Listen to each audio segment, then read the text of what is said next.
जय गंगा मैया, जय संगम मैया। नमस्कार दोस्तों, मैं नरेंद्र में आपका भक्ति स्टोरी ब्लॉग में एक बार से फिर स्वागत अभिनंदन करता हूं।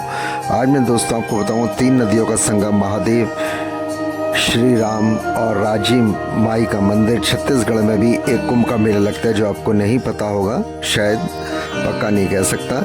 आज मैं उसके बारे में बताऊंगा। सोंदुर, पैरी, महानदी, इन तीनों नदियों का त्रिवेणी संगम तट पर बसा राजिम प्राचीन काल से छत्तीसगढ़ का एक प्रमुख तीर्थ स्थान है। लोगों की मान्यता है कि जगन्नाथपुरी यात्रा तब तक संपूर्ण नहीं होती जब तक यात्री राजिम नदी में यात्रा नहीं कर लेते। कहते कि माघ पूर्णिमा के दिन भगवान स्वयं जगन्नाथपुरी जी यहाँ थे। आइए जानते हैं क्या सत्य कथा है। जानने से पहले आपसे हाथ जोड़कर प्यार श्रोतागणों प्यार सब्सक्राइब विनती करूंगा। अधिक से अधिक ब्लॉग को लाइक करें, सब्सक्राइब करें, शेयर करें। उत्तर प्रदेश में प्रयागराज का जब इस वक्त देश भर के साधु सन्यासियों के श्रद्धालु आस्था का केंद्र बना हुआ है, तो ऐसे में याद आ जाता है देश का एक और राज्य छत्तीसगढ़। जल, जंगल और जमीन की भूमिका वाला ये राज्य भारत की वन संपदा का प्रमुख सोर्स तो रहा है, साथ ही में संस्कृति को संरक्षण भी केंद्र कहा जाता है। अतिशयोक्ति नहीं होगी, इस राज्य में प्राचीन मान्यताओं और परंपराओं के जीवित बचे रहने की झलक है। इन्हीं परंपराओं के बीच फलता फूलता रहा है कुंभ मेला। ये चौंकाने वाली बात जरूर है कि इस कुंभ का जिक्र करते हुए सिर्फ हरिद्वार, प्रयागराज, नासिक, उज्जैन का ही जिक्र होता है। तो छत्तीसगढ़ में कैसे? इस सवाल का जवाब राजधानी रायपुर के दक्षिण पूर्व करीब 45 किलोमीटर दूर पर मौजूद है, जिसे राजिम तीर्थ के नाम से जाना जाता है। यहाँ भी त्रिवेणी संगम पर हर साल माघ पूर्णिमा की महाशिवरात्रि तक लाखों श्रद्धालु जुटते हैं और राममय हो जाते हैं। ऐसे राजिम तीर्थ भगवान श्री राम को समर्पित है और उनके यहाँ ही एक नाम राजीव लोचन राम नाम का स्थापित है। यहाँ पर राजीव लोचन मंदिर स्थित है। इतिहासकार 8वीं शताब्दी का इस मंदिर को बताते हैं। इस मंदिर को लेकर एक जनश्रुति भी है। कहते हैं कि इस मूर्ति का निर्माण खुद विश्वकर्मा भगवान ने किया था। यह क्षेत्र दंडकारण्य में शामिल था तथा सतयुग त्रेता युग में यहाँ राक्षस बहुत उत्पात मचाया करते थे। उस समय ये क्षेत्र परमावती क्षेत्र या पदमपुर कहलाता था। इस दौरान एक राजा रत्नाकर यज्ञ आदि के जरिए इस क्षेत्र की सुरक्षा किया करते थे। ऐसे एक आयोजन में राक्षसों ने ऐसा विघ्न डाला कि राजा दुखी होकर वहीं खंडित हवन कुंड के सामने तपस्या में लीन हो गए। राजा की तपस्या प्रसन्न होकर भगवान विष्णु प्रकट हुए। उन्होंने राजा को वरदान दिया कि वह कुछ समय बाद राम अवतार के लेकर समूल राक्षसों का नाश करेंगे।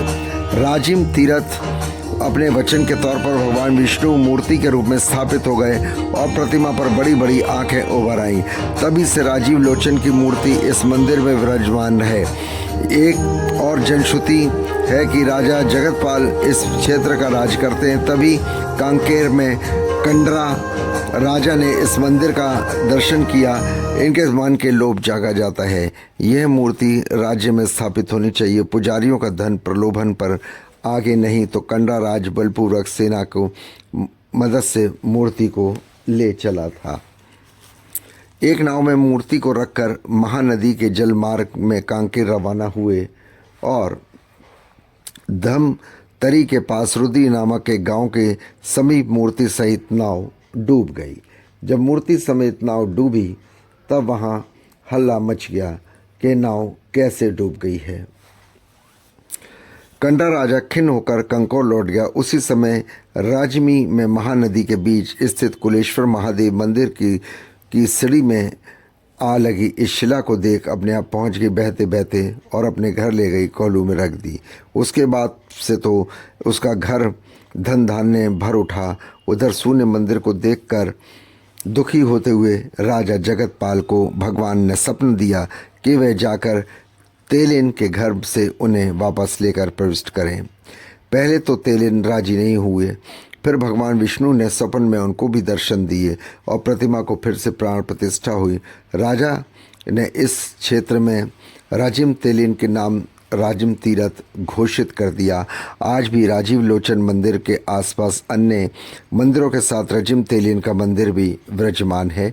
राजिम माता के नाम से जाना जाता है। सोंडुर, पैरी, महानदी में 3 नदियों के त्रिवेणी संगम तट पर बसा राजिम प्राचीन काल से छत्तीसगढ़ का एक प्रमुख तीर्थ स्थान है।